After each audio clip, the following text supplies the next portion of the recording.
away to get his glasses. He'll be right back, but No. we're ready whenever you are. All right. We're gonna be playing to Ms. Julia Wallace only. You're not the only committee that does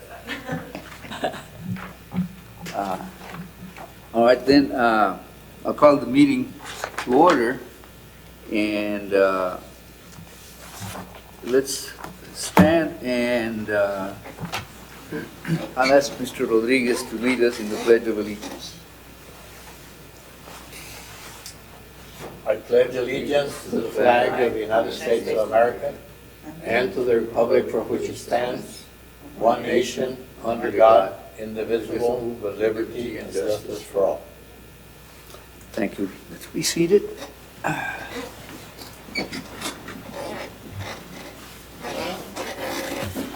The item number 2, general citizen communication. I don't see anyone here. I do not anticipate anyone signed up. So I'll just quickly move on to the item number 3, approval. Well, let me just ask, you passed the sheet around, Yes, we don't need to call the roll? I guess we can take roll call just for the video and the record, so there's not any confusion. We have a quorum? Yes, we do. All right. Armando Cisneros, Efraín Sánchez, Present. Ana Sainz, here. Michael Gutierrez, Present. Judge Manuel R. Flores, Present. Jesus Rodriguez, Present. Luis Castillo Jr., Present. Richard Geisler, Israel Reina, Christian. No, We do have a quorum. All right, Yes. thank you very much. Approval of the minutes, they were submitted to, at least I received them since, I believe it was Thursday or Friday, and I had time to review them. So I'll ask if you want to entertain a motion to approve without a formal reading, or if you have any amendments or changes to the minutes. Move to approve. There's a motion to approve without a formal reading. Is there a second? Second. Mr. Castillo seconds. Discussion? All those in favor say aye. Aye. The minutes are approved unanimously.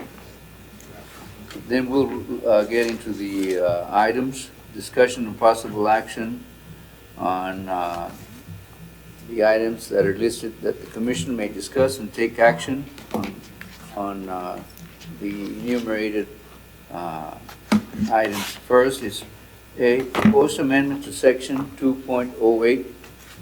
It's action requiring an ordinance. And I guess I'll turn it over to the city attorney, White, how this item, Okay. what you recommended. So for those of you who don't know me, my name is Christian Rosas. I'm one of the assistant city attorneys here on behalf of Ms. Hale. I know at the last meeting there was a request for this meeting to have an item on 2.08 and then have the remaining items that were the balance of the items from the staff recommendations from the last batch. And so I think 2.08 was in regards to the use of discretionary funds. There was some discussion about that last meeting and district priority funds. And so I Yes, think now I recall. As you know, and let the record reflect, Mr. Cisneros is entering the boardroom and is now present. And Mr. Cisneros, we're on discussion and possible action on the proposed amendment to section 2.08, action requiring an ordinance. Okay.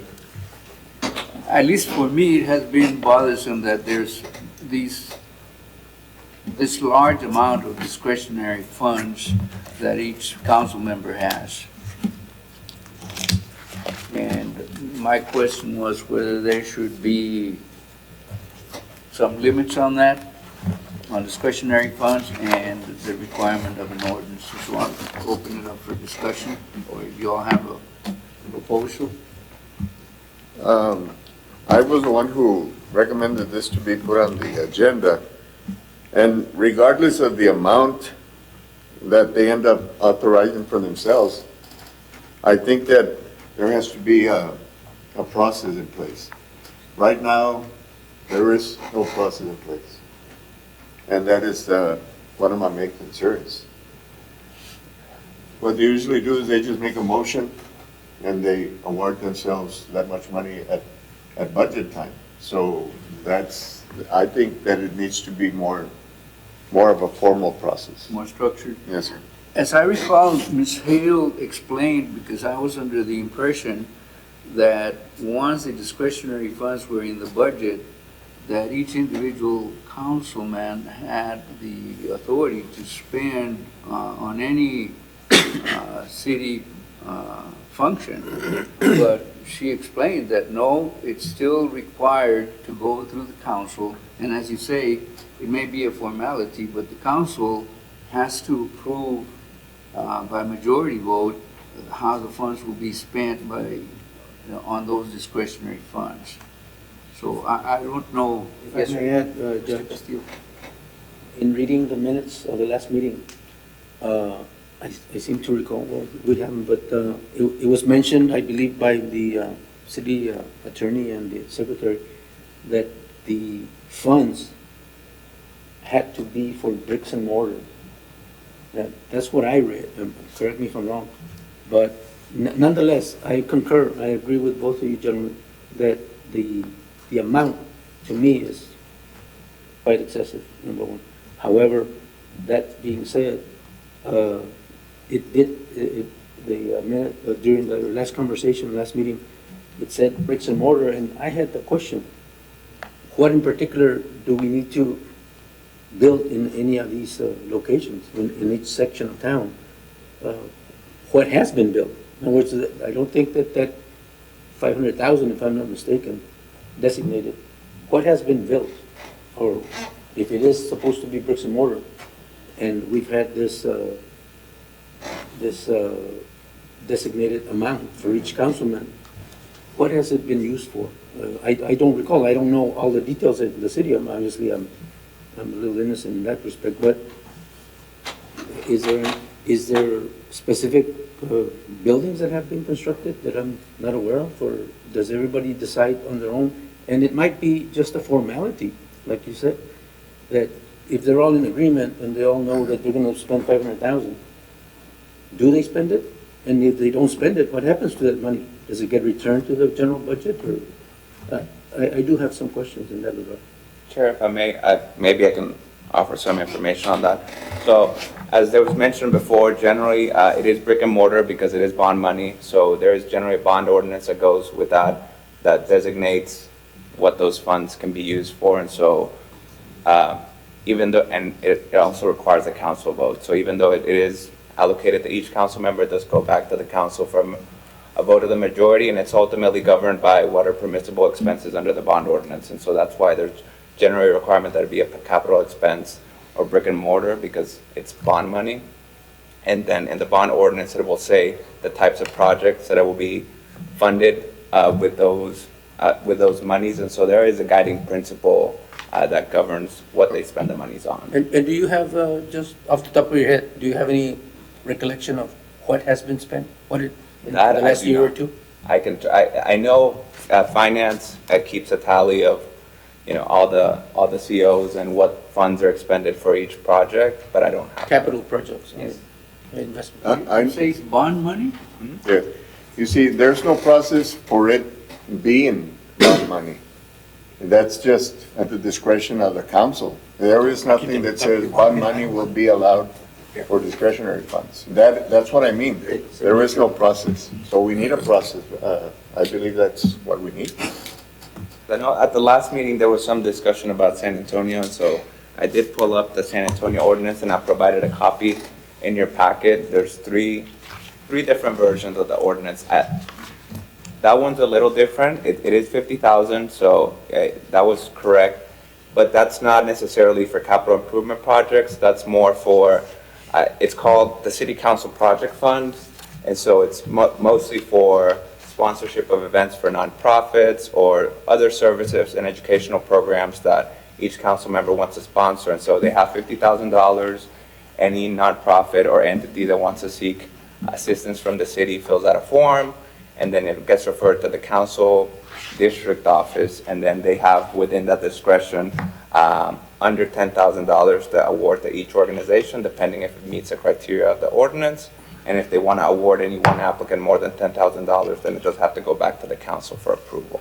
And so San Antonio does have something governing use of expenditures, but it's for a different type of expenditure, I guess. It's for outside assistance and not necessarily for projects that are going to be funded for the How do city. you want to phrase the, Well, yeah, I don't know if it goes under the budget or under the requirement of an ordinance. If it's gonna be under an ordinance, I'm thinking that before discretionary funds can be spent, there must be an ordinance, something like that.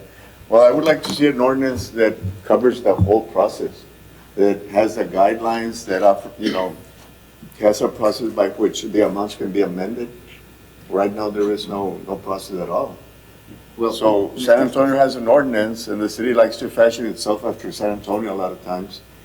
Why not in this case? Well, Mr. Cisneros, would you want, this is your agenda item, would you want to table this so you can look at those ordinances that were provided to us? I have not read them because they were in the package now. No, I haven't read them either.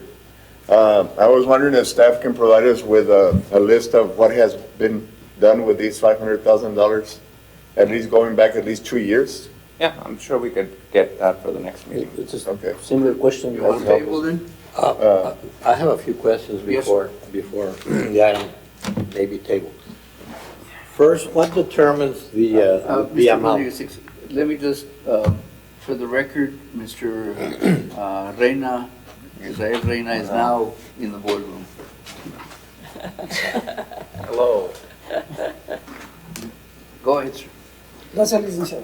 What determines the amount that the council members are given or assigned or designated every year? Like, for instance, this year it's $500,000. Well, I think that normally they decide that during the budget process, and so it gets incorporated into the budget They ordinance. decide among themselves? They decide among There's themselves. no criteria that, No process. no Yeah, well, I process, guess the upper limit of that is also, because it's bond money, our borrowing capacity. And so how much of the CIP program interacts with, the district priority funds, I guess. That's a conversation that they have every year. But generally, it's during the budget process, they determine what capital improvement projects are going to do that year and that are included in our CIP plan, and then they do the bond ordinance to issue funds for those purposes. And so that's pretty wide open though. Yeah, it is one. That's like, whatever they decide, $500,000, I agree with everything that has been said so far. $500,000 seems like an excessive amount, especially since you said that San Antonio, the members only have 50,000 and that's all the discretionary funds they have? well, but it's for I a understand different. that you said it's for a different purpose, Yeah, but is that all the discretionary money that the council members in San Antonio dispose of? Or do they have another fund for capital? well, but I guess the distinction is ultimately here, every expenditure out of the district priority funds goes back to council for a full vote. And so I think in San Antonio, it's $50,000 that you can spend without having to go back to council. Here, the distinction is there's now, even though there was discussed in the past that generally they get approved, there is the check there that the full council has to vote on each expenditure, even if it's out of district priority funds. And so that's why it's different from San Antonio, because San Antonio is 50,000, but it's 50,000 that they can spend without having to go back. It's Really? They have 50,000 that they can blow any way they want to? yes, so long as it's consistent with the ordinance and it qualifies as an expenditure, Wow. yes. I must ask a question. What ordinance? If I may, Yes, sir. Let's say, for example, I'm sitting here and I'm representing any one of the districts, and Mr. Rodriguez is there. He's only got 50,000 left in his discretionary funds, and I have 300,000. And he says, hey, I want to build something, Mr. Castillo. What do you say, can I get some of yours? What happens, what, can I do it or not? Yeah, you can. I can? I mean, generally, I mean, you would put an Well, item yeah, on- but and do we have to go to council? Yeah. And who's gonna argue with, who's gonna say no? Nobody. I mean, I'm questioning, are they gonna say, well, yeah, but next time that I need it, she needs it, they're gonna say, I'm gonna come to you or to her and, you got another extra 50 on. I think it opens it up for a lot of shady going on, in my opinion. Tit for Am I tat. correct or not? It's your money, you spend it, just don't question. If I have $500,000 and he's got 50,000, 30,000, what's gonna keep him from going to Mr. Sanchez over there or, and say, hey, you know what, let's do this, you do this, and next time around, I'll do this for you. I think, why are we putting ourselves in a situation like that? Why would we? I mean, I'm not saying it's not, it can stay the way it is, but it doesn't have to.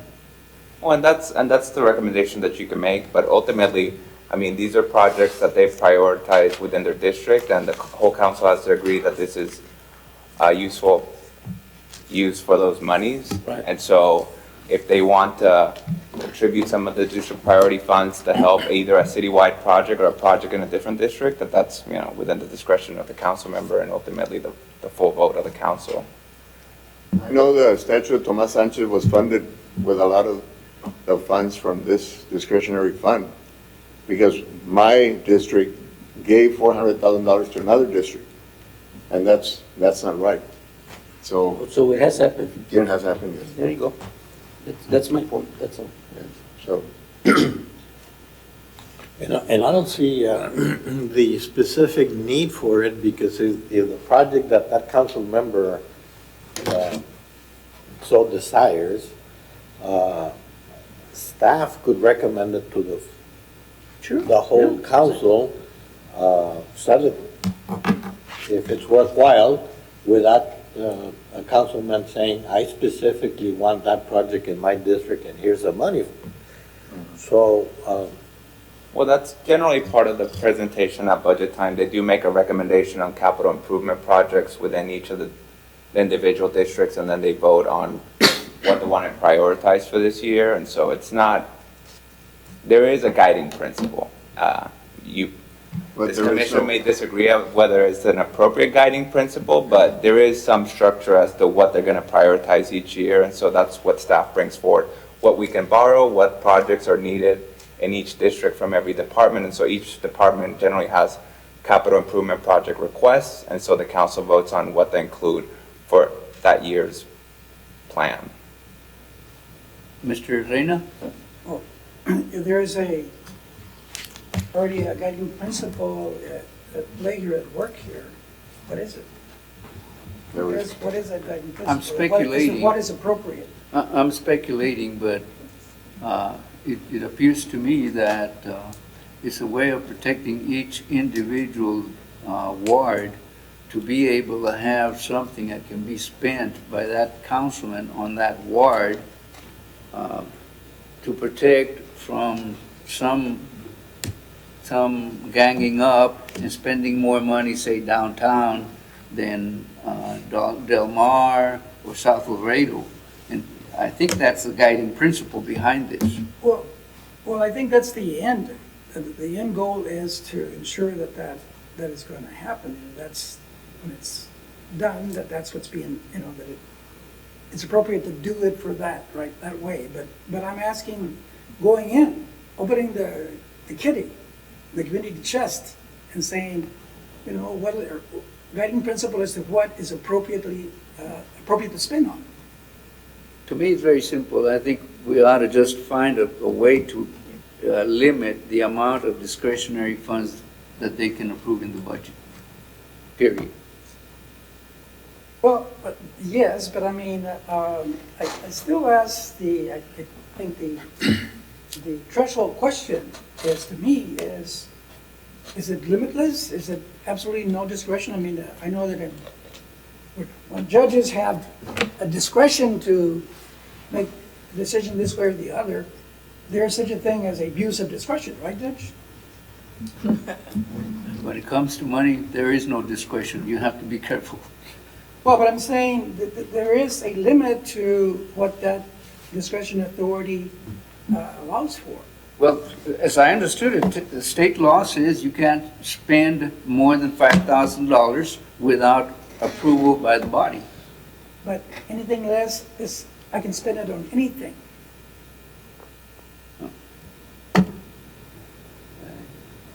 Well, you tell me, Well, I'm I'm all asking ears. if that's what the Well, guiding I principle. believe that that's what the rule is right now. You get 500,000, spend it any way you want.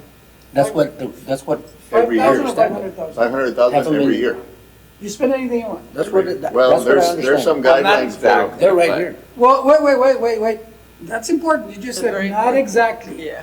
Well, Well, you know, What can't you buy? well, I mean, there is a guiding principle. The guiding principle is you have a budget ordinance, you have a capital improvement plan, and then you have the bond ordinance where you make bond covenants and say you're going to use these funds for these purposes. And so that's why it's always tied to brick and mortar and the particular bond ordinance that authorizes those bonds. And so, But there's nothing that authorizes the use of bonds for discretionary funds. It just happens to be that way. well, because they generally use it for capital Well, projects. that's what I mean, so- but there's nothing in writing. Generally, but Yeah. They're not required to not necessarily. required, yeah. I would like a process that has to be followed. Right now, there is no process. It's just practice. And define I, bricks and in mortar. principle, why is there a need for each council member to have a certain amount of money for him to designate, I want it spent this way or the other? When staff is there for that purpose to recommend the project in each, Whether needed. where they're needed in the city, citywide. And ultimately, if I understand correctly, even if one of the councilmen would propose something, still has to come back here and be in agreement. Correct. Correct? So what's the point in saying, I want to spend 350,000 on a new building? And say, well, you can't spend it, we got to go get it approved by everybody. So what's the point then? Can't spend it? Well, that's why I think that the concept that it's discretionary and that each of them have their own pot of money, it's slightly misleading because it ultimately goes back to the full body for a vote, and so it is a decision of the council as a whole. I think the keyword is misleading, and that's my point. And so if it's misleading, let's just set it at 50, 100, and say, anything else, you got to come back and get everybody approved. So that it's not misleading. Well, Katrina? the other view, opposing view, let's play that devil's advocate here. But we have limited resources to allocate. There's limited resources, okay? And so we prioritize the allocation of those resources where where the city most needs them. Exactly. But there's a pool, as a tug of war that goes on, and we didn't have discretionary. It needs a fund that's specific to each district. Because then some of those districts' needs might go completely ignored. And that's why, in fact, some of us support fully single-member districts, because of that very problem. And so here we have, the only question that I have is just that we could have someone in there sitting on top of this kitty and saying, I can use it for anything I want according to the rules, right? And to the disadvantage of people who really need other things than what is those things are being used. I can see the rationale for making sure that every ward is treated equally when it comes to funding. And so Mr. Cisneros, I think, is on the right track, that when the budget is approved and those discretionary funds are awarded, there must be a guiding principle as to how each ward is going to use those funds, a limitation or something of that nature. Again, I'm just thinking, but I'll leave it to this commission to come up with the Well, wording. I would like staff to provide us for the last 2 years of what has actually been already spent, that we know it's a fact, that this is how the money went. And maybe table this for next time so we can have a chance to study these ordinances and come up with something, more research. We've discussed the problem enough. I think you're moving to table. Yes, but with that, the motion to bring the reports and to discuss it on the next agenda. Is there a second? And if, There's a second, all those. Mr. Chairman, if I could, before we. There's no discussion on the motion to No, table. but I did, well, I can bring it up after this, after we vote this, but I do want to bring up another point. All those in favor of the motion, say aye. Aye. Opposed? The matter is tabled on the understanding that we'll be provided with how those discretionary funds have been used for the last 2 years.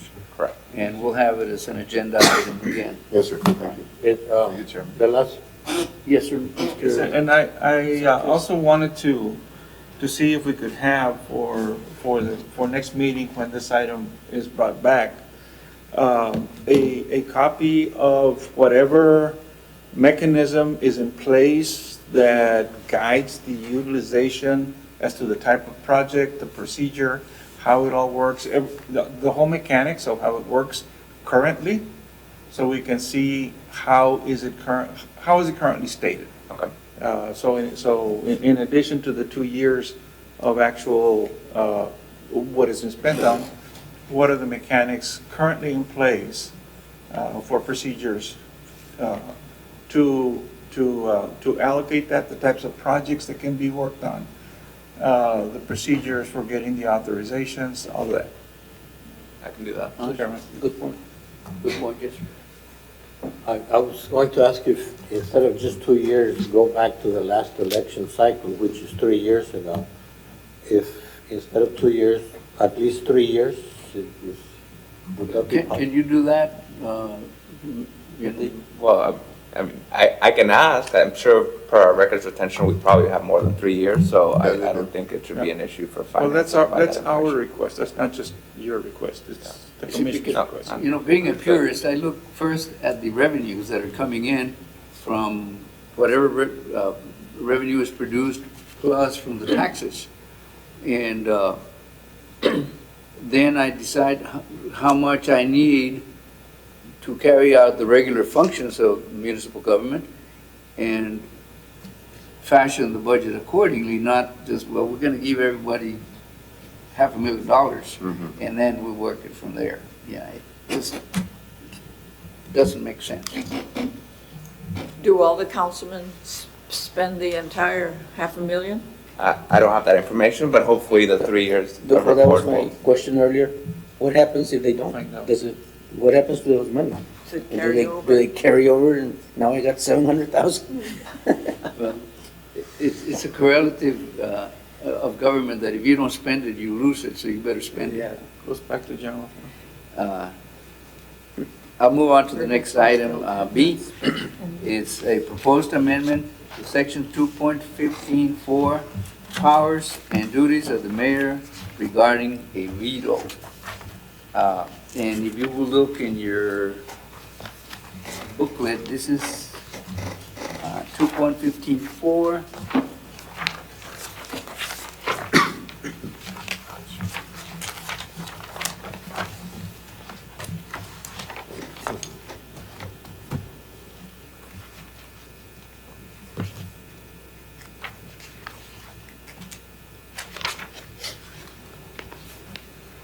And let's see.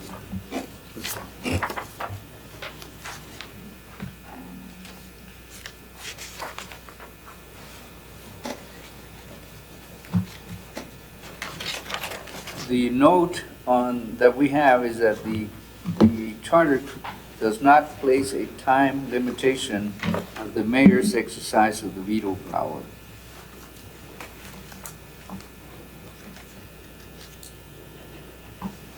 And so I don't know what the proposal is to say that he must veto at that meeting or the next meeting? So, I think it's 2 meetings. here, so there was 2 proposals that were discussed last cycle with regards to the veto. So the first one that you mentioned was the timing. And so initially, one of the proposals was that the veto be exercised within the next 2 regularly scheduled meetings. So that was the proposal, to have some sort of time limitation within which that power has to be exercised. And then there was some discussion about changing the amount of council members needed to override a veto. And so right now, you need 5 votes to have any action. And but you also only need 5 votes to override a veto. And so in other governing bodies, you need generally more than what's required than the majority to override a veto. But right now, with our charter, it's currently the same. So there was some discussion about changing that number. I'll hear from the members. Yes, sir. It should be the half and 151% to make the veto, or 75% of the commissioners. Well, and What that- will that- be the And that was the discussion, because right now it's, a majority, which is the 5 votes. But it could be a higher number, it could be a different number, but with the understanding that if you already got the 5 votes, then to pass the item, then the mayor's veto may not do much if you need the same 5 votes to override it. But You can get into all kinds of situations, because let's say that all the council members are not present at the time that it's, they're deciding whether to override the veto. If you do it in terms of percentages, if only 7 are present, 4 would be more than enough to override the veto. My idea is 5 is what you need, because that's, like you say, That's what it takes. more than half of the council. Or, for example, if an item gets passed by I think the quorum is 5, so it passed by 3. If the mayor vetoes, they're gonna need 5 well, to overcome the veto. I clarify. So if you have 5, the charter says you need 5 votes to To have any action. And so all 5 council members would unanimously have to vote in favor of it in order for you to have action on the item. So you wouldn't be able to do it with just 3 Well- council members. What's we're proposing that quorum be 5, Okay? but what's the quorum right now? It's 4 and the mayor, isn't it? Yeah, the quorum is still 5. It's just But it's 4 and the any mayor. action of the council requires the affirmative vote of 5 members, or 4 and the mayor, regardless of how many people are present. That's why I'm saying if there's just 4 present, there's quorum, No, No. no. No, it's fine. You need 5 for a quorum. but Five but members. you have And the the mayor mayor. present. Well, yes, That constitutes a quorum. That's my point. correct. You have four councilmen present and the mayor, Yes. that's 5. Correct. And an item gets passed on 4 votes. 5. It has to be 5? Well, currently it says 5 council members. Council members excludes the mayor, is that correct? So That's one of the There's things. just- obvious. when there's just 4 council members and the mayor present, Is that a quorum? he votes? Well, If you're voting on the I would, Because I understood That the mayor can say, that the mayor doesn't vote. vote against my vote. And if he votes, so that was one of Only in the, case of a tie. that was one of the items that needed to be clarified, Then they would have to be this five. round, because there is some inconsistencies. They clean up the language to talk about 4 council members and the mayor, but then I don't know that all those changes were made throughout, and so now there's some So- confusion. so those as to discrepancies remain. When the mayor is excluded or not excluded as a certain But- They're item. trying to What it says- override a veto. Yeah, if I recall from the last meeting, because we had this discussion, the last meeting, and it was, the comment was made that when in the charter, it says council members, it excludes the mayor. When it says council, it includes the mayor. And whether this is the clarification that was given to us at our last commission meeting. I believe something around that. So, just judging from that, here it says council members, which means that the mayor is not going to vote on a veto override, but it has to be specifically 5, not a percentage of quorum, but specifically 5 council members are required to override the veto, regardless of how many may be present, whether it's all 8 or or maybe only 4, and the mayor was 5, and you can't have 5 votes when you only have 4 council members present. So, I think that's the way it is.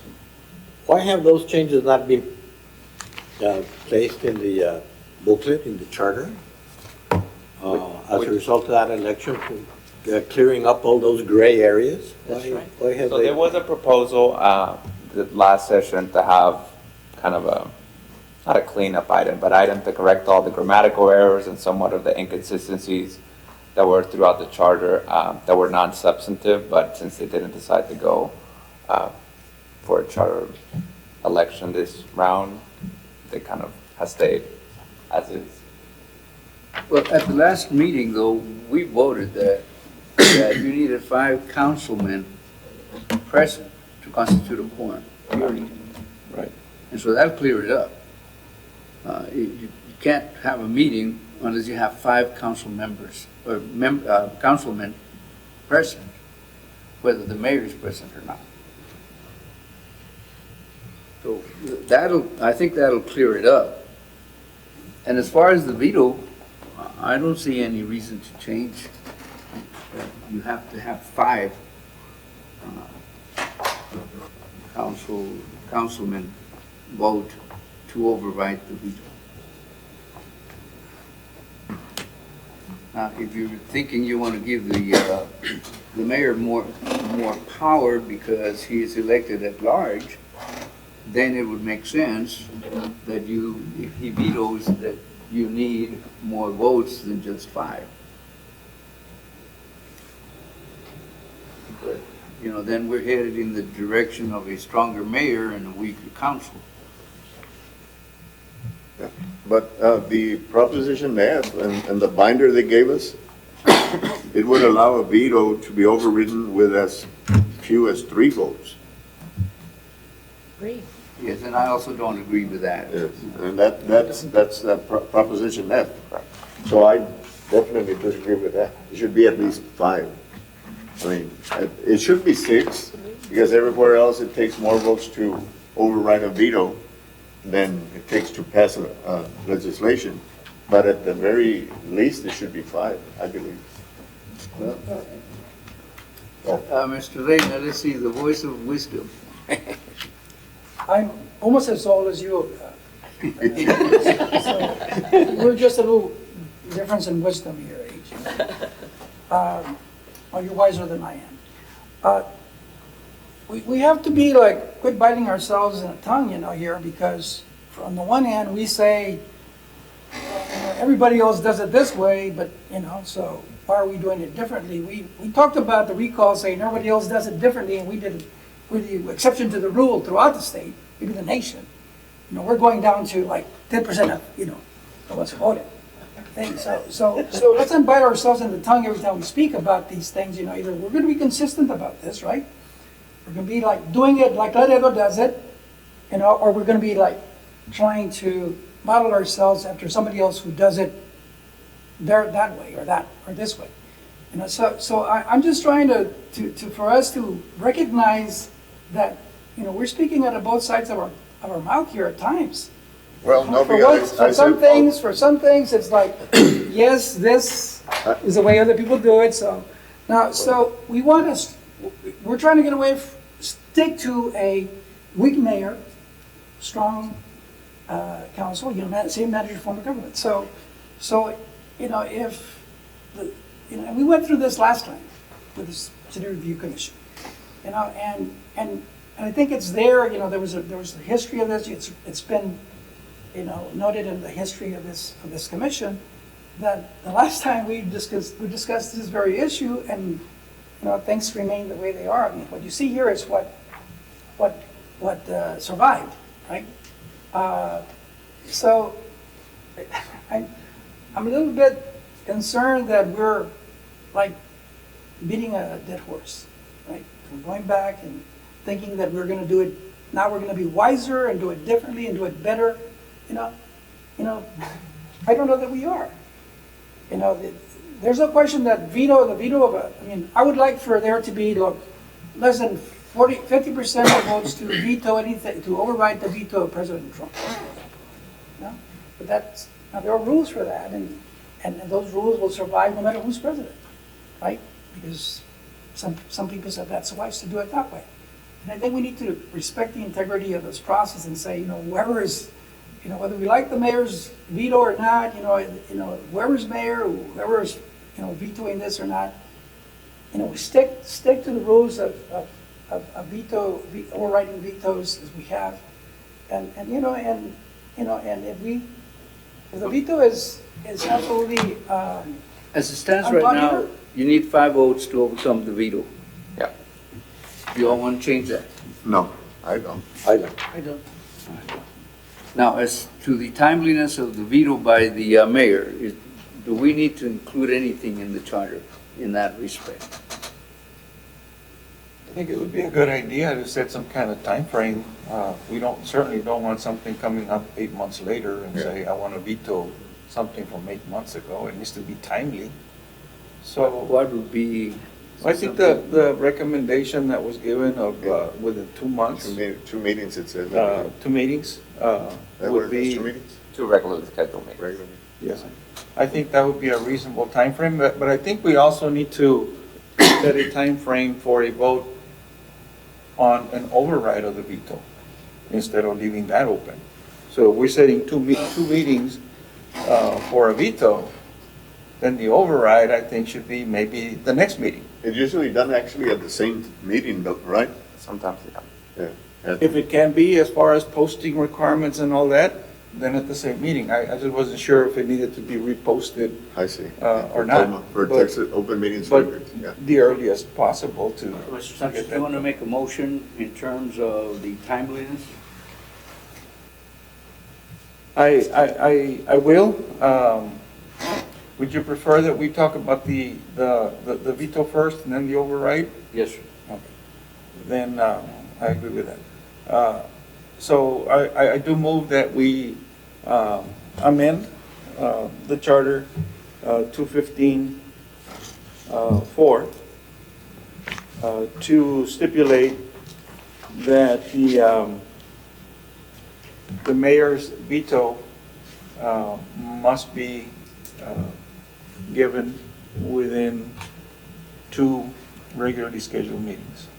That it be exercised within 2. Is there a second on that? I second. Second by Mr. Castillo. Any more discussion on the timeliness provision? If not, I'll call for the question. Wait, wait. Mr. Reyna? Discussion. Yeah, I just have a question as, and maybe it's for legal here. How many meetings before the, let's say an ordinance takes effect?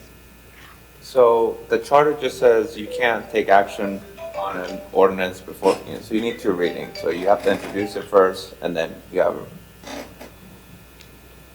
so it takes 2 meetings. 1 to introduce it, and 1 to take action and be a The final. final reading, right? Correct. I'm sorry. So, well, if that's the rule, then, you've got to have it by the second.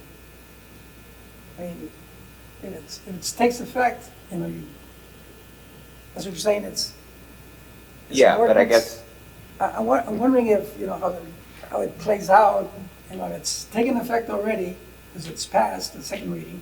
Then from there you have 2 regular meetings to veto. From the second vote, from the second reading and vote, if it I guess those are passes, the 2. then you have 2 regular scheduled meetings to veto, right? And that's, That's what the motion is. Well, see, my concern is with the reliance of the public to, this is an ordinance that's taken effect, it's second reading, and then it says, okay, I can rely on this ordinance, right? I take action based on that ordinance, and then it will be safe. Mr. Rodriguez? Right now, there is no time limit, No. so the mayor can come back 6 months later and say, I veto what happened. Unlikely, summer? but in theory, yes, that could happen. It has happened? I don't know that it's happened, Oh. but there is no time limitation. Now, I don't know of any That would have instances. been a lot more restrictive, that he should exercise the veto within 48 hours. Sure. Because otherwise you don't know what's coming and you don't know what's going to happen. But in any event, any other discussion on the motion? No, I'll call for the question. All those in favor of the motion, say aye. Aye. Opposed? Anybody abstains? One abstention, Mr. Reyna, the motion Two passes. abstentions. You're abstaining too? Yes. Two abstentions. The motion passes anyway. The next item is item C, proposed amendment to section 10.06, council Mr. Chairman. districts, adjustment of districts. Mr. Chairman, excuse me, before we go on to that, do we want to talk about the override of the veto timeframe? You're right, Mr. Sanchez. Or do we want to bring The that? problem that I foresee, would that come under the power of the council? Or can we include as part of this agenda item the limitation on when the veto of the mayor can be overcome? Well, I guess for purposes of posting, I don't know what the gist of the proposition that you're gonna make is now, but we can always put an item for the next agenda, for consideration. But it would be under the powers of the council, would it not? Yeah, because the powers of the mayor just talks about the veto, I guess, well, it does say the veto can be overridden by a vote of 5 council members. And so if you're talking about amending that section to include that it has to be done within a certain amount of time, then I think that's probably within the scope of what the posted item was. Anything that goes beyond that, I would suggest putting it on the next meeting. So can we add that now? I mean, it's fair game. It's just 2.15 subsection 4. Actually, subsection 4 mentions the veto itself and the override. Correct.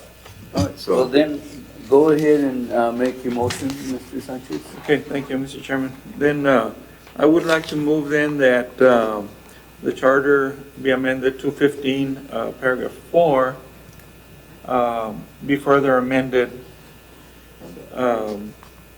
to stipulate that a vote on overriding a veto by council should be done at the same meeting of the veto.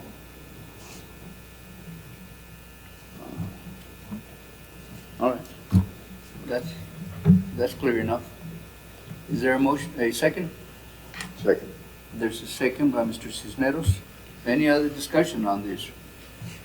As I understand, the motion is that if there is a veto within the timeliness that we've already discussed, that the The override should be. The at override at that, should be at that particular meeting where it's done.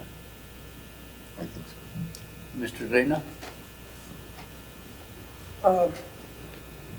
Is there anything that limits the mayor from vetoing an ordinance, let's say it's been passed on by the council? I'm sorry. Or is there any limitation on the mayor vetoing, let's say, I go, like somebody did it, has done it before, I go on the air or at a press conference and announce I'm vetoing before the meeting arrives. Like to signal his. To do it, no, can he do it outside, a meeting, in his office? Is it something that he has authority to do? Rather I than. really don't know. What's the process for the mayor to exercise his veto? Good question. I've only seen it since I've been here a couple of times, but it's generally a posted item on the agenda with the section under which he's exercising his authority to veto. I don't know if that's always been the case, but that's been the case since I've been here. Does that answer your question? I believe Oh, so. that doesn't answer my question. That's the way they do it. I'm asking if the city charter requires it to be done that way. It's true. Or, I don't know if state law requires it to be done that way, but does the city charter require it to be done that way? You're saying that Oh, that's- for the mayor to that's what we veto have an to do. item, he has to post it, it has to be on the agenda? His veto, it has to be on the agenda? What I said is that's how it's been done. When he's exercised his veto power, it's been as a duly posted item on the agenda. So the council votes on something, and at that instant, he cannot say, I vetoed? he has to come Now, back. yes, within that time, but it doesn't preclude him from doing it at that time, I would think, right? Well, he's saying that it requires posting, Oh, no. posting. Huh? Well, No, It does or that's it what I'm doesn't? saying. Huh? I'm sorry? No, that's not what I'm saying. I'm That's not saying right, it's, I don't think It it's really required, but doesn't that's make how any it's been. difference, because once he makes a veto known, Yeah. that's it. Then he has to do it by the second meeting, and if he doesn't do it, then it's too late. All we're doing is putting a limit on when he can do it, but we're not saying he cannot do it in that very same meeting where the action passes. Or in between meetings. No. It doesn't have to be posted, in other words. He can just say, He can this is my plan. exercise by whatever power he has to say, I veto this folly by the council. Yeah? And then, if it's done within the time period, the council will be able to overcome it at that particular meeting. Whether this is done at a council meeting or not, that's Yeah. what you're saying. Well, if he says, if he does it 3 days before the deadline, then obviously they're gonna post it. If he wants to do it there at a meeting, it's on the agenda, the veto can be overcome. And the mayor gets to decide what goes on the agenda, right? He and the city manager, I believe? Okay, so the mayor would be the one to say, I want it on the agenda. Yeah, and just like any other council member, they can have their own items under their communications. So if the mayor's wanting to exercise his veto publicly at a meeting, then we got to post for that. And so,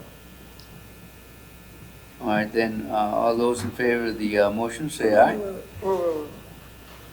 It's gotta be posted, but yet he can, let's say he decides on a Sunday night that he wants to veto, and he, gets the ear of the media that he's going to veto.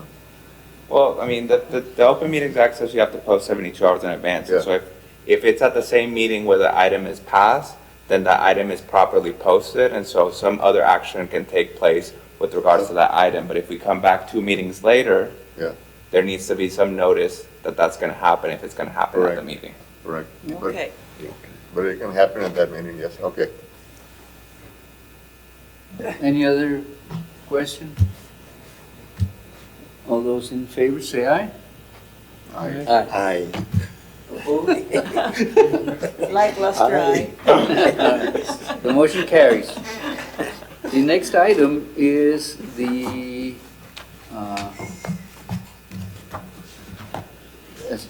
C, proposed amendment to section 10.06, council districts, adjustment of districts. And we were provided figures, and I was amazed to see that, let me see if I have it here. I think in particular, it was Ward number 6 is way larger than, in population than all the others. And then there's, I think, one that only has 26,000 population. And so there is a huge discrepancy there.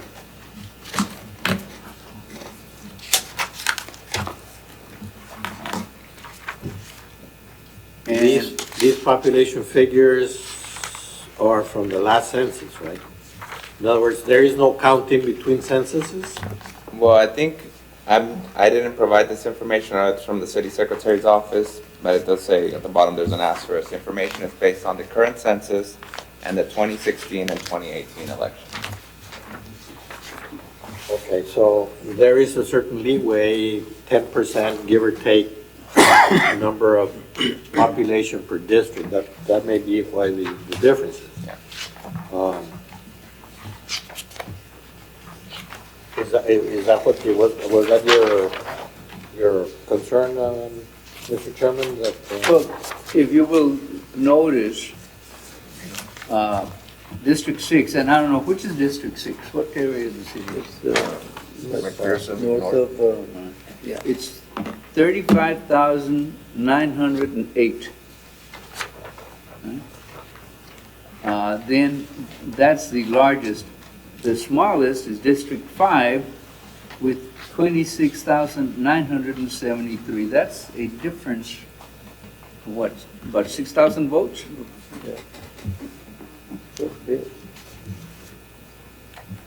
Or 6,000 population, I'm sorry, not votes. Almost 9,000.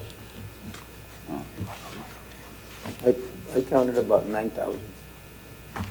We're pretty close to it. I don't have my paperwork. Do you have a copy of that? That's right, it's 9,000. Of the numbers? Yeah. Yes, I have one copy. 9,000. Is that yours? Esta me, I thought it was, I thought it pulled was. it out of the, yes, pero you included that in, these figures you included in the packet that we got today? I'm not sure, Esther, did you? No. I don't see it. No, it Well, was I didn't see email. that. It was in the email. Yeah, I think it was sent via email, but I can, if y'all need a paper copy, I can go make copies, or I have. Was I'll try to, yeah, take my phone. Can I get a copy? It says the information is based on the current census and the 2016 to 2018 elections. So it was already off at the last census. Well, Mr. Chairman, I think based on that footnote, this reflects growth, city growth, and growth in some districts, and either slower growth or maybe even possibly a loss, I don't know, in other districts, because I think probably the last census was, well, the last redistricting was probably 8 years ago. And this will show the growth trends to the current, because it's only every 10 years that it's redistricted. So this is not, I don't think, reflective of what it was at the time, but reflective of what it is currently. Well, that's why I asked that question, because you don't go around counting the people in the districts every so often, right? Do you, or does it? I do not know. I think, Well, I don't think that's done. I think Well, it's the census and that's it. There's census, there's the 10-year census. Yeah. And then there are updates to the census that the Okay. U.S. Census Bureau puts out. Okay, then that's. And that's it. it's not quite as accurate, not to So say it's that an the estimate. census is extremely An accurate. estimate then. But they are updates to it. Okay. Yes, sir. Yes, because if they allowed a certain variance, 9,000 difference is a lot. I don't think they would have created a district with one district having 9,000 more people than the other one right next to it. So it's probably, as you say, these updates that the census puts out Yes. every so often. Because it's not And that adjusted in reflects between. the growth. Right. That's. I believe so. The way I see it, the population numbers are based on the 2010 census.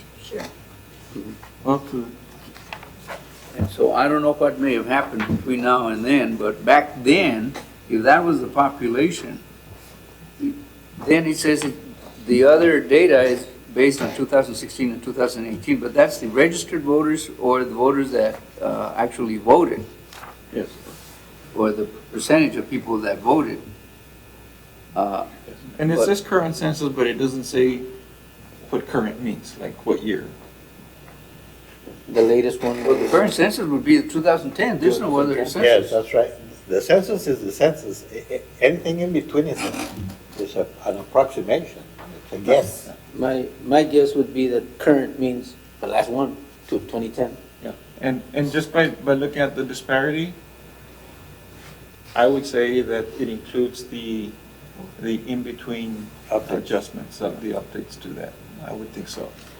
In any event, what is the rule on the size that to meet the standards of the one man, one vote? If you have 9,000 difference, for example, in one, isn't that a little bit too much? That dilutes the voting strength of that particular ward, doesn't it? so Section 1006 does talk about, the composition of the districts, and so subsection C talks about it has to be a contiguous area, compact, nearly as rectangular as possible, and its boundary line shall follow the center lines of streets. But then it also talks about each district shall contain as nearly as possible the same number of people, but district shall not differ in population by more than 10% of the population of the smallest district created. And so that is, I guess, The smallest one was. the variance adjustment that's permissible. So 9,000 is not within that 10% variance. I don't think so. Thank you. So that has to, yeah, Mr. Reyna? Anybody else? I have. I need, because they just want. There's no question that the city charter provides for the adjustment of districts based on, Okay. population, the census that's taken every 10 years, so. So what, and this charter, the charter provisions that we have in place now still provide. It's tied down to the census, 10 years. And it's tied down to some decision that was made some time ago about the deviation that can be made from equality, what is considered equal, in number, the populations for each district, right? Each congressional district, there's state senate district, state rep district, et cetera. What I hear us thinking or contemplating is that to have our own rule for adjusting districts to avoid having such a discrepancy that you pointed out, we have perhaps incredible growth, within 5 years after the census, or 3 years, whatever. And all of a sudden, we've got, more than 10% deviation from the one person, one vote rule or principle. So there's nothing stopping us, I think, from saying, let's do it every 5 years or every 3 years, whatever it is. And that's what I hear us thinking about and thinking about it out loud here. That we're concerned that this has happened, this exists today. We have one district that is perhaps 10,000 larger than another district, which is way above 10%. So that's what we're discussing. I mean, there's nothing stopping us from doing it. So, is there any? Well, don't these, any changes in the district alignments and the numbers, don't they need to be submitted and approved by Department of Justice under the Voting Rights Act? Well, Yes, sir. Well, pre-clearance now is, that rule is out the window. That pre-clearance for certain states and certain, areas of the country, that's gone, okay? And pre-clearance with the Justice Department for certain, electoral changes, changing the maps, the redistricting, et cetera, that we would do in the interim. I don't see that as being an issue in this part of the state, or the United States. So I don't think we're going to have a problem with pre-clearance. That's the issue you're raising. I would pre-clear everything, but that's Well, the idea here is to make sure that the wards are equal in size by the way of population, don't you think? If I may, Judge, the Congress has to go by the census. It's in the Constitution. But we're not, our charter does not specifically say that we have to. Well, it does speak about the federal census, and so. It does? Yeah. So I'm looking at 1006 subsection C. It says, by the first day of January after every federal census, or as soon as feasible, after release of certifiable population figures by the federal census, the district commissioner shall file a report with the city secretary containing a recommended plan for adjustment of the council district boundaries to comply with these specifications. No, pues we're also regulated by the census. No. I don't think we can have it every 5 years. Leave it No, alone? no, we're not. Huh? No, we're not. No? That doesn't apply to city councils and things like To that. municipalities? You know, that's a, you know, federal redistricting, you got the U.S. 35. congressional districts, et cetera. It doesn't apply to the city council. We're not bound by the U.S. Census every 10 years to adjust our local districts. We're not. Well, but on page 35, it specifically says so that we are. Yeah, the charter decided to use the Yeah. federal census as a basis. Exactly. Okay. You made my argument. Okay.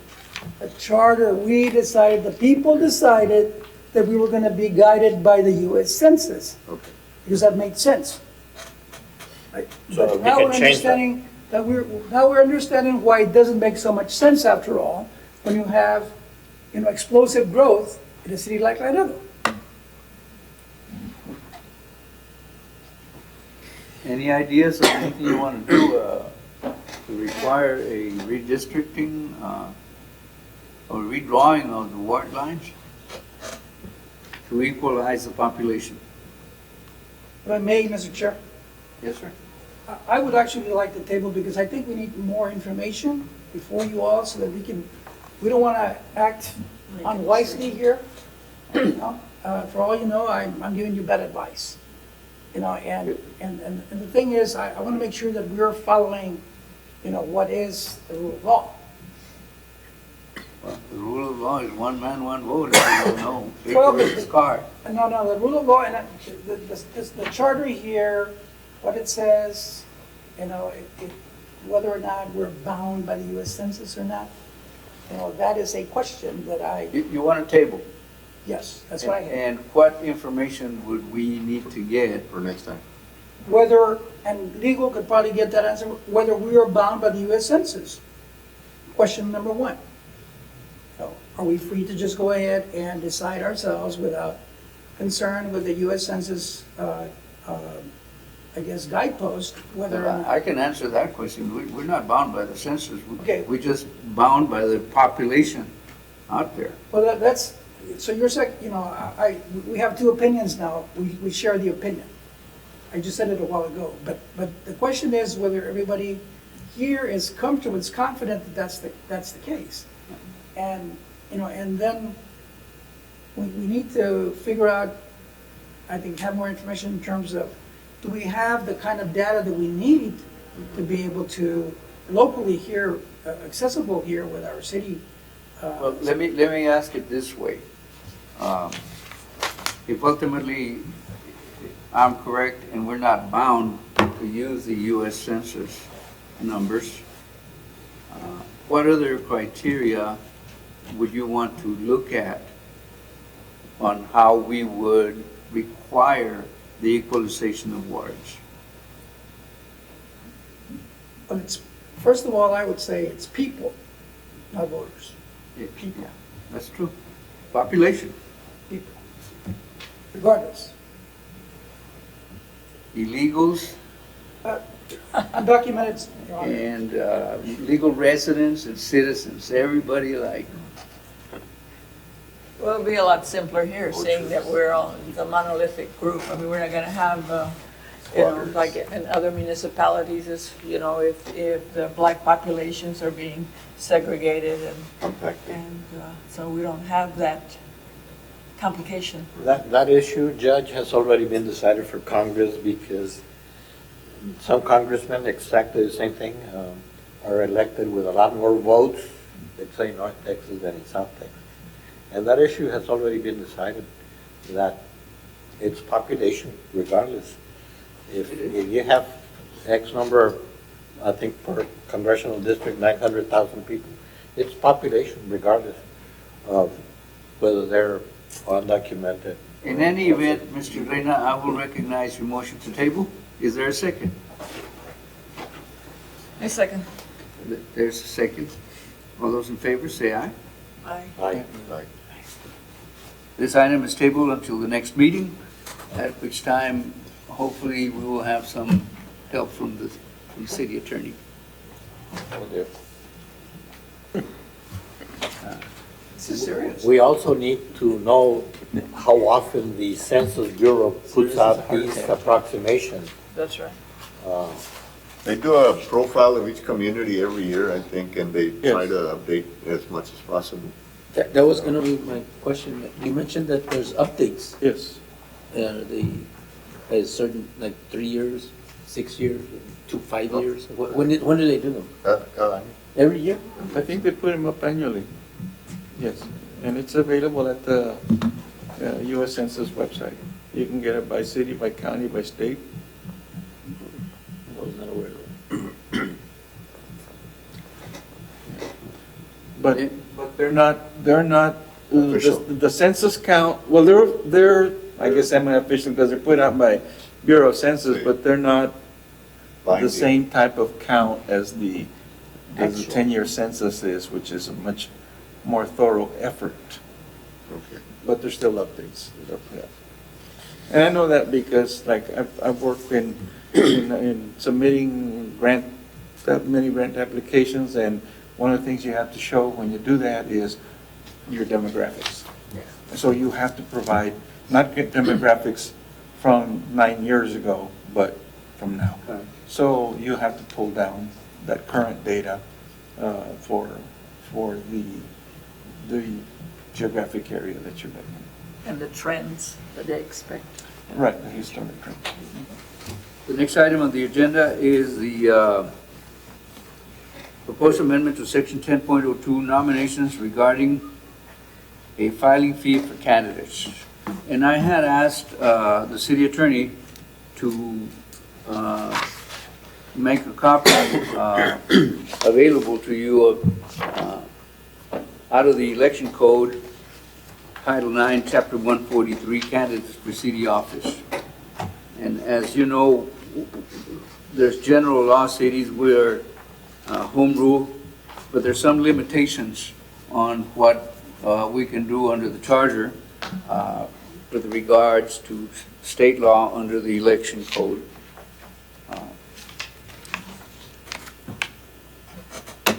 You know, and I'll read to you, I don't know what the current problem is. It says, if the city charter requires candidates to pay a filing fee, the amount of the fee and an alternative procedure to payment of the fee shall be prescribed by the charter or by ordinance under charter authorization. And so I don't know if that's what we're looking at, the filing fee. And there's a limitation on the filing fee, I think, and or the number of signatures as an alternative to paying a filing fee. So I don't know if you have anything in that respect, sir?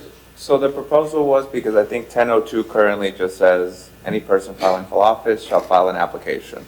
And so as you pointed out, Mr. Chair, 143.005 authorizes cities to have a filing fee, but it has to be provided for in the charter. Our charter does not currently provide for a filing fee or a mechanism for an alternative procedure in lieu of the filing fee. And so we will need a charter amendment to say, we want a filing fee, and this is the alternative procedure that we're going to have in lieu of the filing fee, or by ordinance, we're going to pass that at a later date.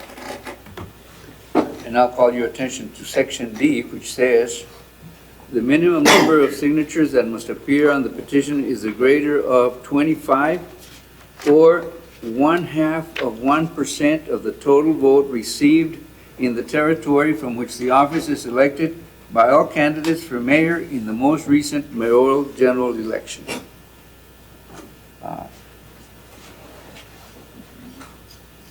So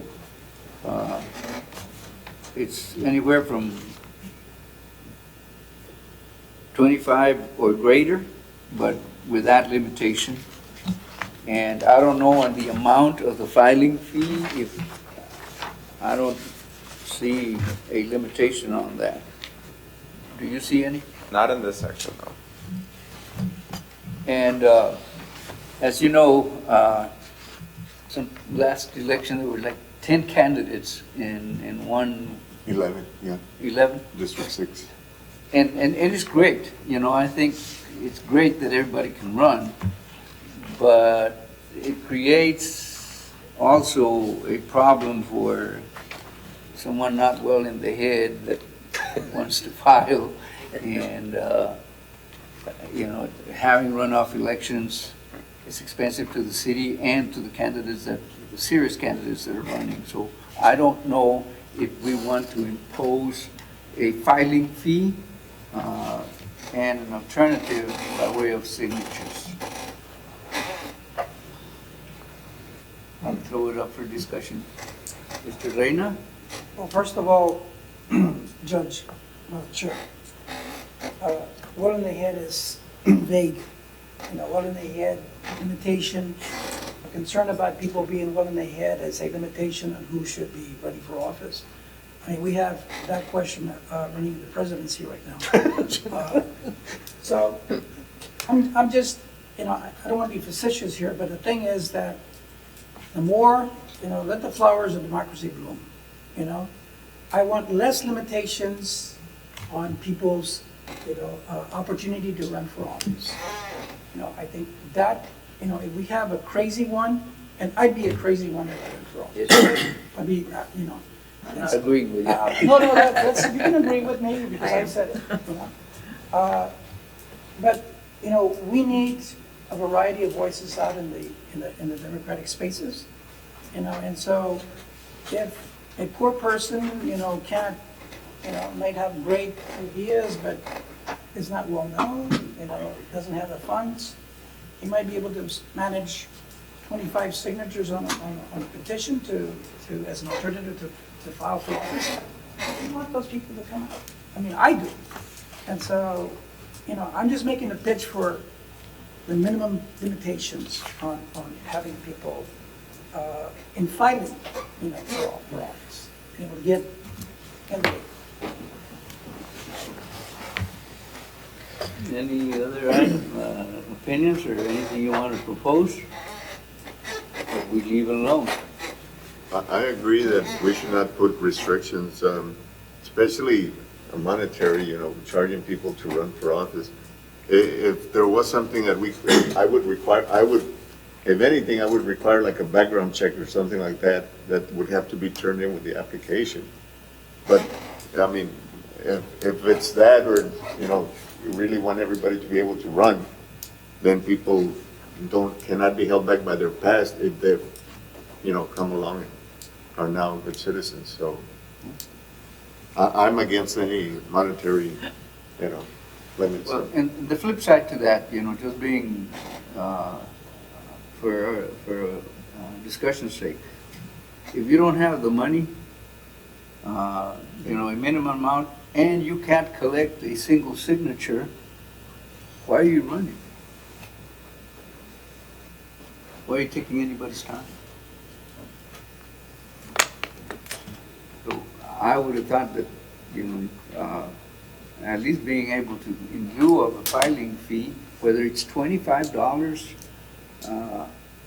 just to cover the expenses of the city secretary, putting up with, putting you on the ballot and so forth, and or the signatures to get you on the ballot. If I may, that's the case in some places right here in Texas where they have X amount of dollars or Yeah, so and that- many signatures. Correct, and that's County level. required by the statute. If you're gonna have a fee, you have to have an alternative mechanism that's not monetary by which they can satisfy the Like the requirement. county has that, right, $2,000 or so many signatures, The county has to file, they Yeah. have $2,000 to file for the county? or so many signatures. Well, it's not, it's the Because they're party. Democratic Party or Yeah, the Republican because- Party. Exactly, They decide, and the city is not affiliated with any party, so that's why we don't have any. it's filing. nonpartisan. Yes, sir.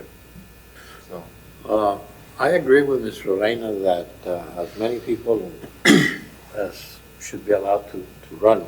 But the case was that, at least the newspapers reported, I think, or maybe it was, maybe not our newspapers, but Mexican newspapers, that there were homeless people who were running specifically for mayor, and they ended up getting an X number of 500 votes. Yes. So, I would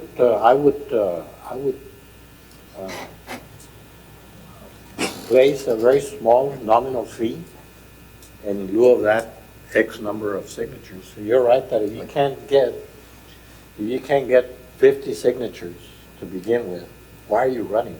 It will make it easier for you as a candidate because in your head you think you might win, but if right off the bat you can't get 50 signatures, it'll save you a lot of time and effort and money trying to get those signatures, and if you can, well then they're telling you don't run.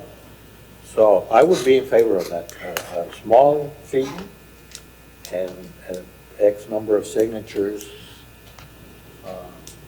for local office.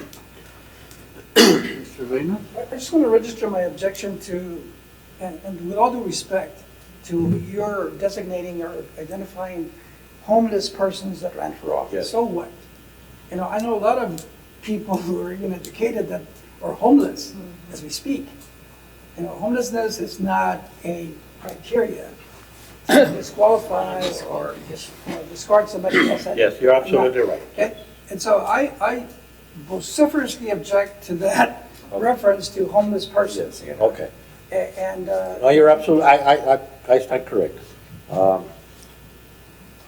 My idea though stands that that person or those people, if they can get 50 signatures, go for it. Or X number of signatures. You're saying no signatures whatsoever. well, no, I don't mind, you know, a few signatures, you know, a few signatures is not a problem with me. All I'm saying is that let's not become extremist here in terms of trying to eliminate candidates before they even have a chance to introduce themselves to the people. You know, right now, and I'll say this and shut up.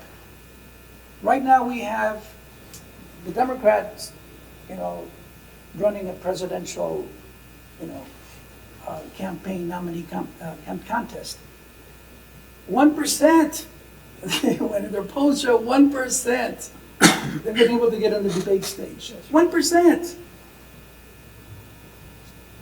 So I'm trying to understand, you know, what the difference is here in terms of, you know, do we stand for democracy or do we stand for some other form of system where only elites can run for office?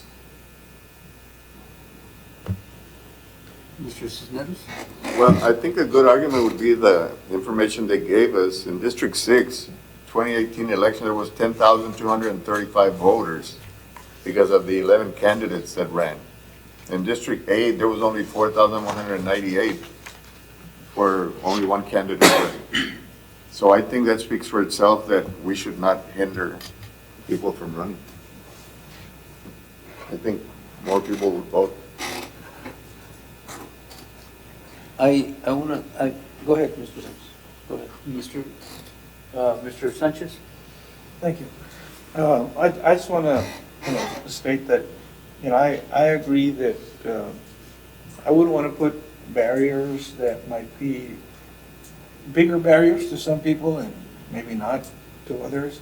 Even if we put a $25 or $50 or $100 fee, for some people, that's not a problem. For others, that'll keep them out.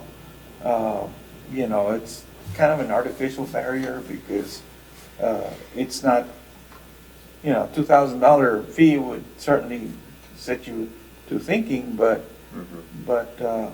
I agree that I would say, whoever's interested in it's everybody's city government. Yeah.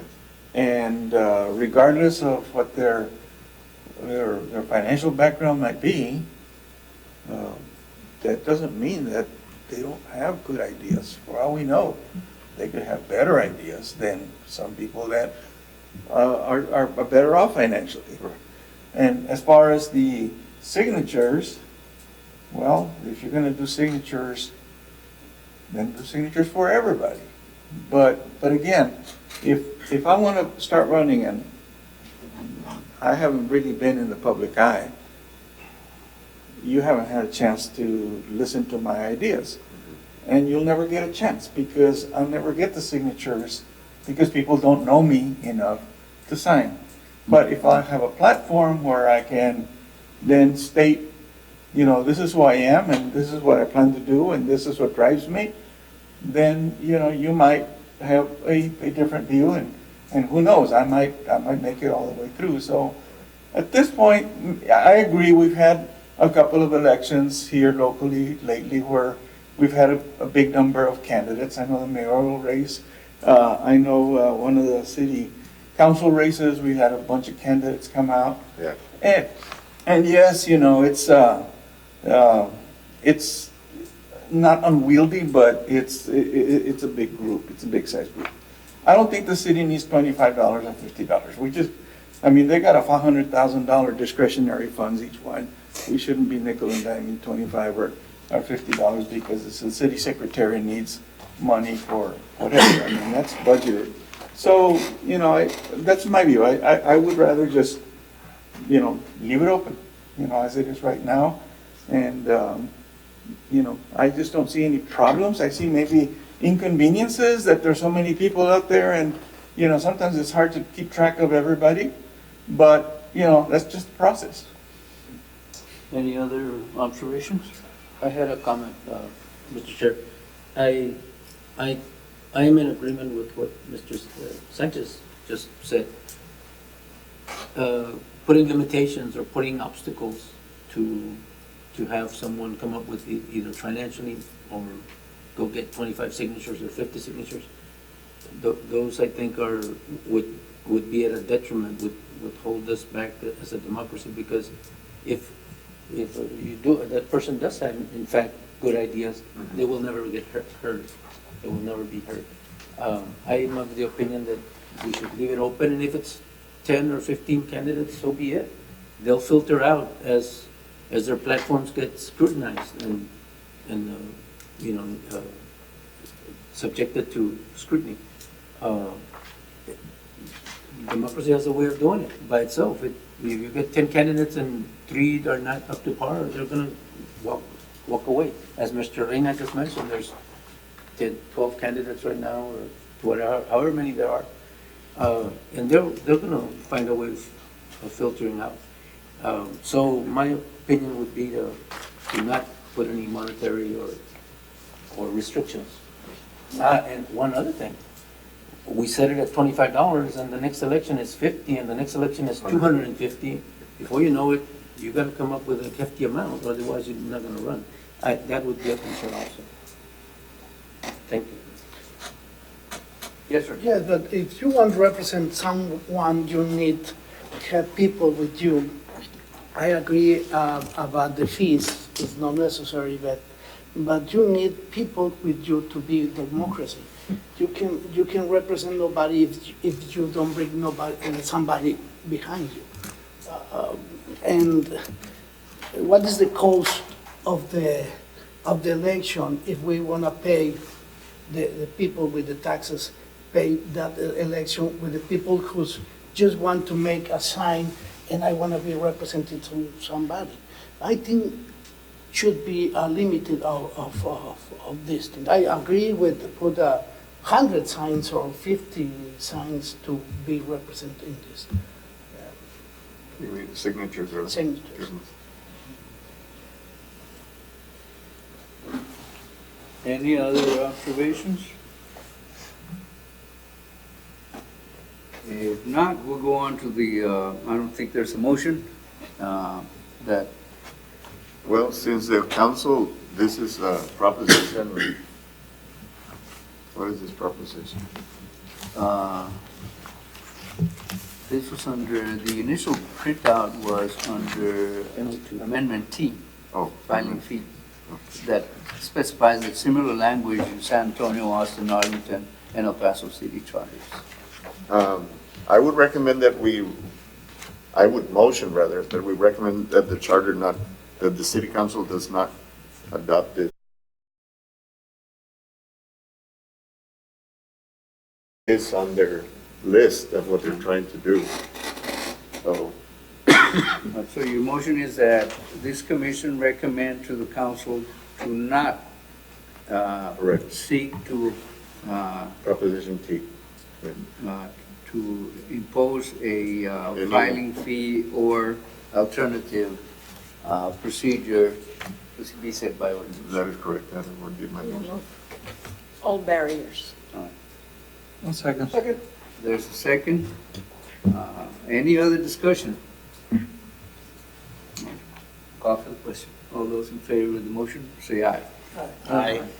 The motion passes unanimously. No names. Oh, I'm sorry, one against.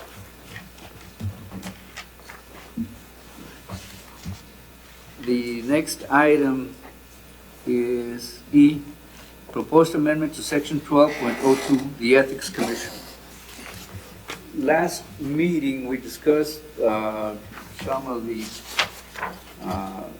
problems regarding the Ethics Commission. And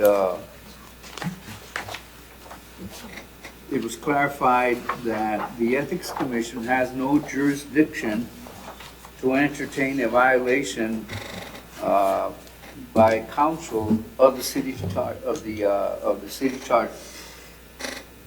And so the issue number one is, how do we want to amend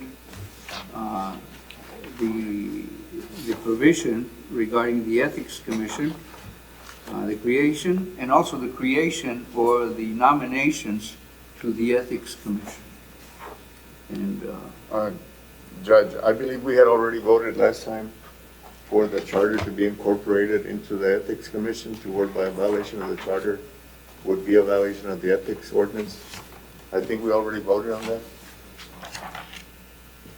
And so the selection of the members would be something we the could only discuss thing today. left, yes, sir. Can you verify that? On that? The minutes? I don't know that off the top of my head. Okay. But it should be in the minutes. Should be in the minutes, yes. It's from the last meeting, pero no. we go back. Understand.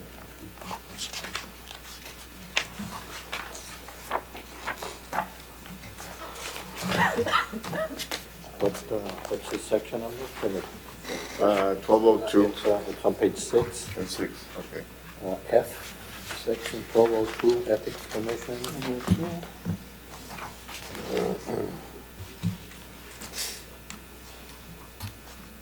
Yes, it's there on page 7. Page 7, first paragraph at the top. It did pass, 6-2. Pero specifically, You're correct. that the whole charter. Yeah, aquí está el motion.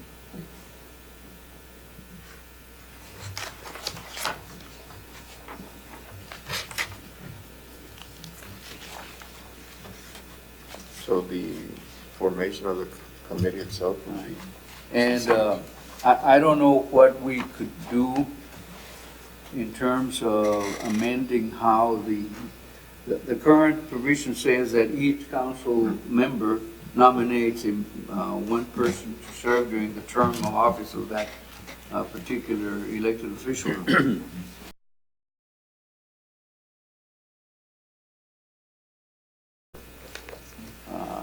To do it other than, you know how on a jury panel, you just summon them at law out of the voter registration list. But does anybody have any ideas, or we just leave that alone? I do think it's something that has to be discussed, because the overall prevailing notion among the community, people that I speak to, is how is an ethics commission member going to vote against the person who appointed them? Or how are they going to vote in the interest, against the interest of the council member that appointed them? So to me, there has to be a more independent process or mechanism by which these people are selected. I don't know what that would be, but I think it should be something we look into.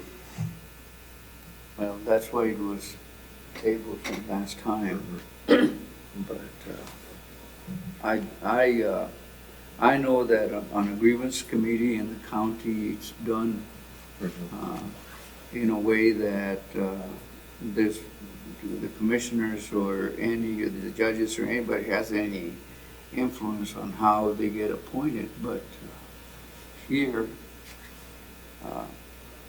I have no idea how we could phrase it so that we sanitize it so that that criticism is not there. Correct. It's not necessarily that Ethics Commission is not fair, but No, but the to perception. insulate them from criticism. Mhm.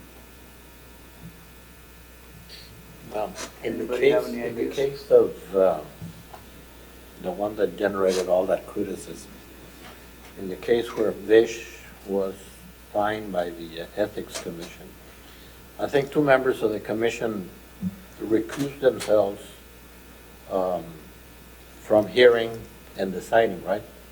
Yes, true. Is that specifically in the charter that an individual member in the commission has to recuse himself if an item pertains to the person, to the council member that appointed them or not?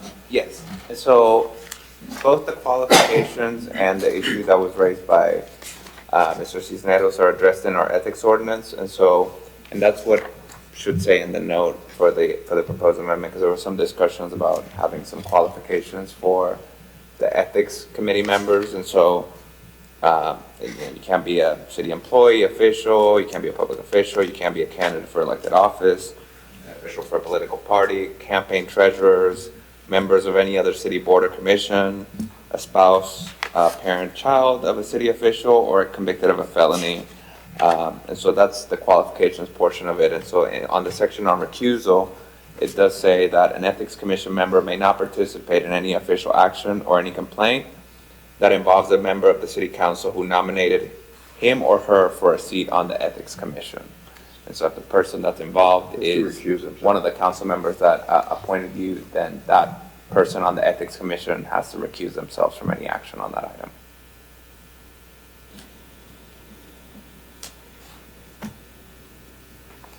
But you want to go beyond that, is that what you're saying? That Well, as the judge alluded to, that there was somewhere a pool of people could be drawn from, and then, let them know they're being considered. If they want to step up and serve, then they would be coming from different parts of the community.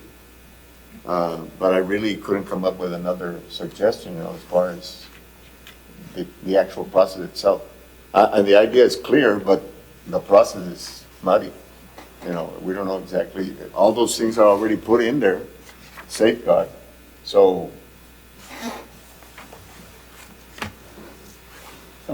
You, yeah, it was easy. Mr. Reyna? Well, since I really haven't studied other ethics commissions throughout the state, I would like to know how others do it. They may know, how to do it better. But I don't know. Does anybody here know? We're kind of looking inward rather than maybe going out there and investigating how anybody else does it that might work the way we want it to go. Yeah, I'm concerned as well with the independence of a ethics commission or commissioners, and so if there's any way to create, at least, structurally that sense of independence for those people who are deciding important questions of ethics, then let's see if there's something out there that works that way. I don't see that we have to, we have a little time on our hands to study this a little further. I would table it. But with the condition that we get from legal or somebody to give us, or the city secretary to get us, a correct, the city commission compositions and the requirements from other cities that say Austin, San Antonio, Corpus. What would be a good number of examples to get from throughout the state? 5 or Let's 6? say at least 5 to 7, Houston, San Antonio, El Paso, Austin, McAllen. So I would make a motion to table until the next meeting with that provision, that staff provide us with at least 6 examples of how other cities do their ethics commissions. There's a motion, is there a second? I second. There's a motion and a second. For all those in favor of the motion, say aye. Aye. The matter is tabled for the next meeting, and the the last item on the agenda. No. Oh, no. Stay here longer. You want to stay longer? I've been shuffling papers, now I lost the agenda. Prohibitions. It's F, the proposed amendment to section 12.06A, 5 prohibitions, political activity by the mayor. The charter excludes council members from the prohibition. The note I have on here on political activity. This amendment clarifies that the mayor is also exempt. So I don't know that there's any, the only thing I'm thinking is that the councilman and the mayor can meet, presidents, heads of state, can do anything they want for PR for the city. I mean, if the governor comes to town and he's running for re-election, obviously the mayor and the councilman, should go out there and receive him and make him feel at home. Same goes for the president or the vice president or Henry Cuellar or senator. The limitation that I would think has to be in there is that they cannot use city funds or facilities for any such purpose if the head of state or public official is running for re-election. Mr. Reyna? We took a hard look at that issue last time because we wanted to stamp out, candidates for office. When the city government goes all out, boards Trump's plane, a candidate for office, and then escorts complete police escort to the World Trade Bridge, at city expense, for a candidate.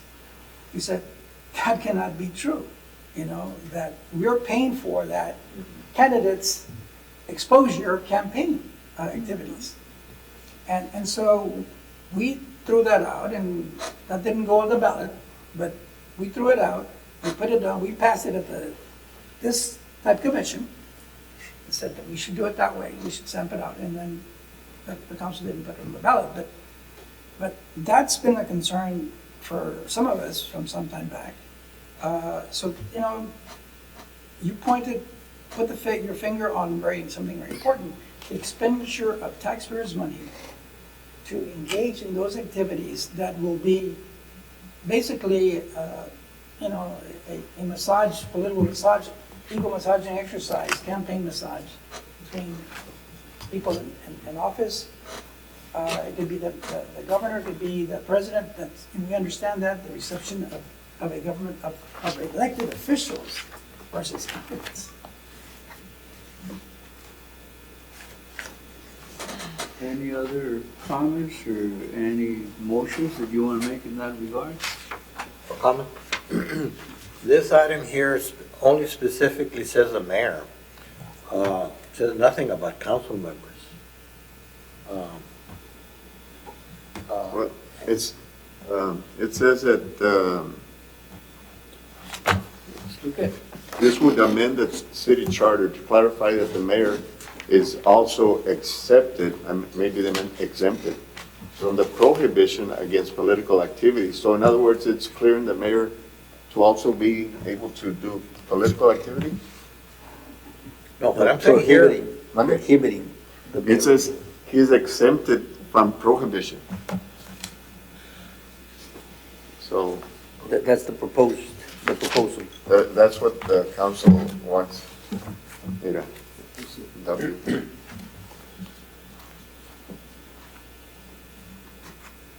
And that's what it reads right now. so the way it is right now, The council is exempted from any prohibition, but the mayor is not exempted from any prohibition. So it's saying, let's put them all together on the same table. I mean, that's opposite of what you were okay, so what, suggesting. Right? yes, what we have right now, is that the council Let me members read can it do to you. whatever politically, but No, not the mayor. Under 12.06, activities prohibited. Number 5, after the first sentence, it says, with the exception of members of council, no employee or officer of the city shall in any way participate in political activity of any nature while on duty, in uniform, or using city resources, etc. So, etc. so the So council, it's already there. the council is allowed, but the mayor is not allowed. So this is saying, if the council is gonna be allowed to do political activity, then the mayor should also be allowed. That's the way I read it. Members of council, that includes the mayor, doesn't it, under the definition? Well, and then that's, I think, why they brought it forth, to clarify whether the mayor is included in that term, members of council, or if he's excluded. But I think, I think throughout the the charter, reason, when you say council members or members of, council members, it excludes the mayor all throughout the charter, and so we get to here, and it creates that confusion. I believe what brought this about was in 2016, the mayor was sitting here and he urged the citizens to look at the at-large proposals. And they filed a grievance against him based on that he could not do that. And that's what brought that about. So I'm thinking that's what, they wanted to level the playing field. I'm not saying it's right that they should all be able to do it. I'm just reading that's what they want to do.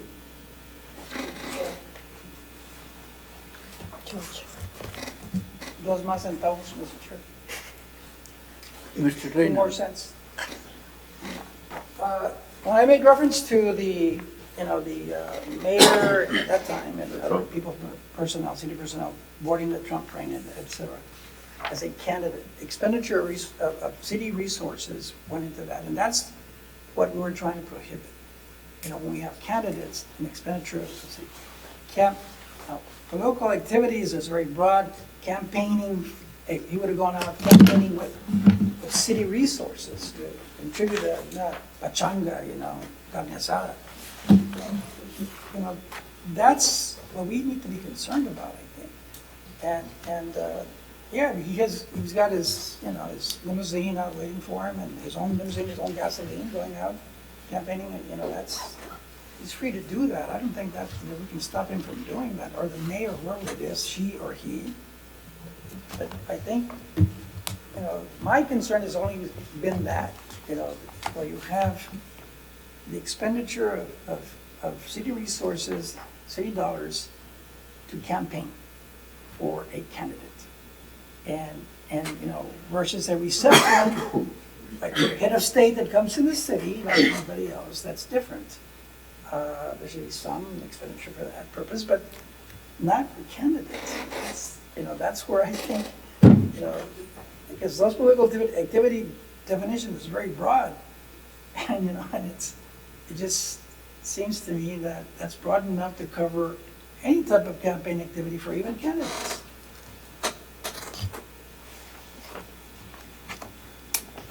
But if, another question, but if a candidate from the other party were to come in and is expected to draw a huge crowd, the city would provide security. And the candidate then would not be presented with a bill afterwards for the police security that was provided for his or her rally. You understand what I'm saying? It doesn't go over my head. I don't know. I'm sorry? It doesn't go over my head. Go ahead. If this proposed amendment is to, as Mr. Cesaro says, to level the field so that the mayor can do what the council people are allowed to do right now, I would be in favor of that, because if he is prohibited and the council members are not, then that would be a minus on his ability to do the things that the council members are allowed to do. Advocate and all that. Well, I suppose if we could amend number 5, just simply to read, with the exception of members of council and the mayor, just add that, no employee or officer of the city shall in any way participate in political activity of any nature while on duty in uniform or using city resources, etc. That would make sense. That is essentially Yes, sir. what this accomplishes. I agree with that change to include the mayor, but it still leaves out there the using city resources, which, and I don't know if it can be amended in the same sentence, or it needs to be. But it says in uniform or using city resources.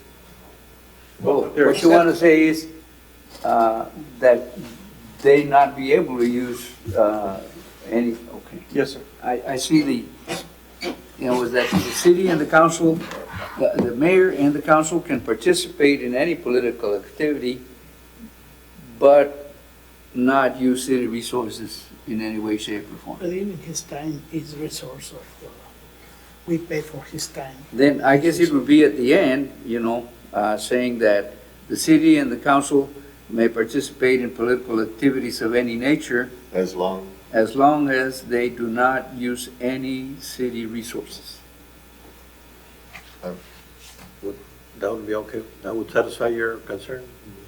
Our concerns, Our concern, the people concern. the people's I concern. think I think so. it's getting closer to satisfying. I would second that motion if you Not may. completely there yet.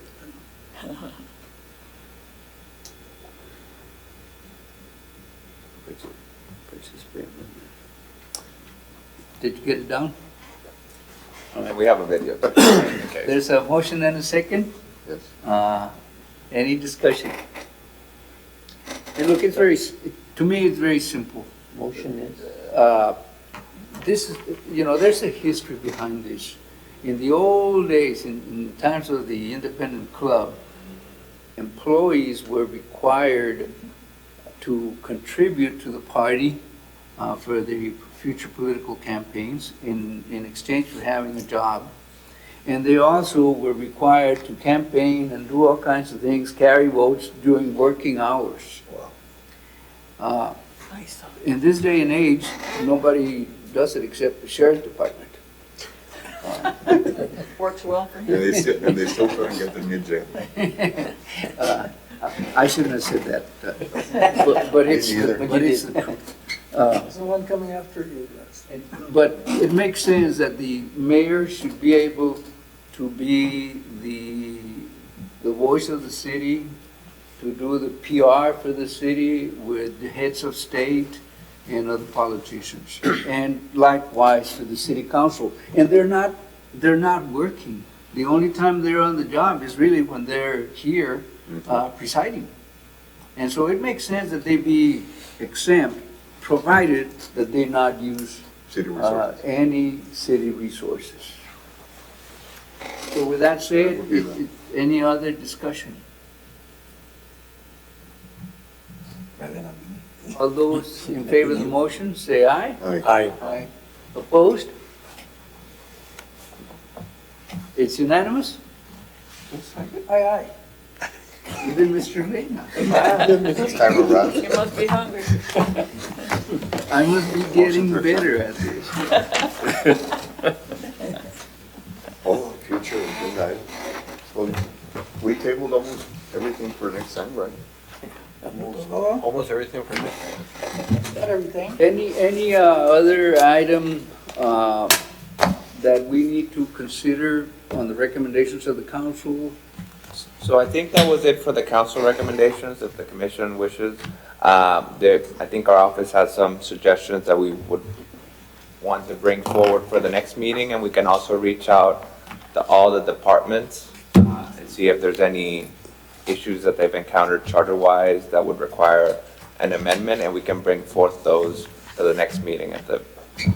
And again, I don't want any of you to feel restricted. If you have some item that bothers you that you want to bring for us to discuss, I would like to recommend something for the next meeting, Chairman. yes, sir. Section 2.09, ordinance in general, B, under procedure. Because I've noticed that lately, the city council, when they introduce an ordinance, they just say, introduce. They don't read it like they used to. And then the next meeting, they say waive reading of final ordinances. So it never gets read. And the charter says that the ordinance, it says, it shall not be necessary that an ordinance be read more than one time. I would rather it say that it be read at least one time.